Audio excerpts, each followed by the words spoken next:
The flames turned blue, and I heard a voice. And ever since that day, I have hated magic and all those who practice it. Hey YouTubers, it's Charlie. Welcome to my Game of Thrones Season 4 preview for Varys. If you've seen my other Game of Thrones videos recently, then you know we're taking our favorite characters and talking about what they're going to be doing in Season 4. As always, spoilers for everything from Seasons 1 to 3, and mild spoilers for everything in Books 4 and 5. So I feel like Game of Thrones really buries the lead a lot, but Varys is the spider of King's Landing. Remember, influence grows like a weed, and he tends his garden better than anyone else. That's right, he really goes out of his way to appear as non-threatening as possible, just like Maester Pycelle, only he's obviously not an 80-year-old man, but he's definitely playing the long con. So let's talk about what Varys' true goal is, what his motivations are, and what he's going to be doing in Season 4. Number 1, what's he doing? He is trying to restore the Targaryen line to the throne, namely that being Dany right now, because there aren't that many Targaryens in Westeros or the Eastern lands. How do we know this? Well, we saw him plotting with Illyrio in the basement, and Illyrio has been hiding the Targaryens since Robert's Rebellion. Why does he want to restore the Targaryens? Well, he is very well read, and he understands the dangers of the White Walkers, the Great Other, and what they're going to do if they happen to take over Westeros. When he says he serves the realm, he's talking about a united 7 kingdoms, and right now, they're very much at war. The War of the 5 Kings is really putting a dent in that plan, so what he's trying to do is bring someone back into power who he feels can unite all the kingdoms. And since he's trying to restore Targaryen, obviously Dany is at the top of that list, but there are several other bastards at the top of that list who could be contenders for that spot, including Gendry and a boy named Snow.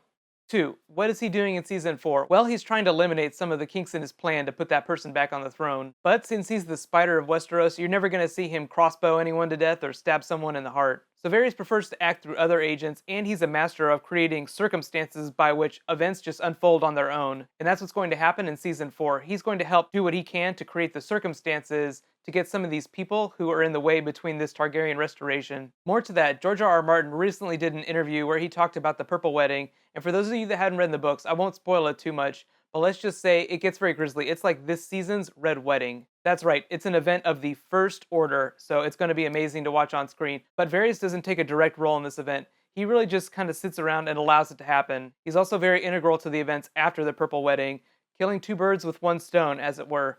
Well, it's not exactly a stone, but you get the idea.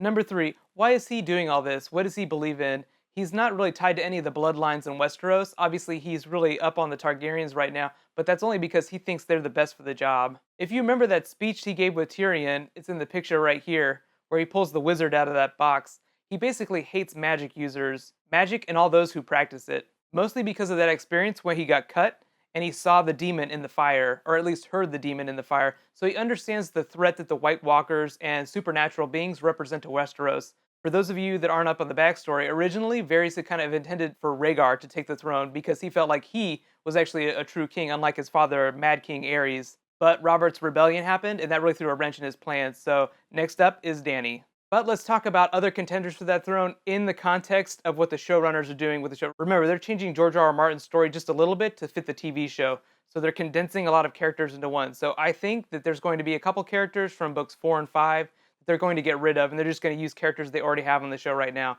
namely Gendry being one of those, and Jon Snow. So I think they're going to change things just a little bit to kind of bring them more to the forefront. So earlier, when I mentioned other contenders for that throne, I think that there are certain characters in Book 5, the Mummer's Dragon, for people who have read the books, that I think might get folded into Gendry's character. They already did that with Edric Storm for Gendry, but I think they're just going to continue to do that more. So it's entirely possible that you could have a faction develop around Gendry trying to put him on the throne too. Not necessarily Varys, but another group in Westeros. But let me know what you think. What is Varys going to do in Season 4 to kind of get rid of some of the threats to his Targaryen restoration? What is he going to do with Mad King Joffrey? Obviously, that's a big hurdle to get over. And is he going to do something about Littlefinger? They have quite a rivalry right now. So obviously, them going against each other would be a major, major battle. Anyway, since so many of you requested it, my next Game of Thrones preview will be for Queen Cersei. It's going to be amazing. Be sure to subscribe to get it. I'll try and post that on Monday. And thank you so much, you guys. I just officially hit 25,000 subscribers on my channel. I posted a Sherlock winners video. I've already DM'd all the winners on my channel. I'll be doing another giveaway for the Doctor Who 50th anniversary too. In the meantime, you can click here to check out all my other previews for Game of Thrones Season 4,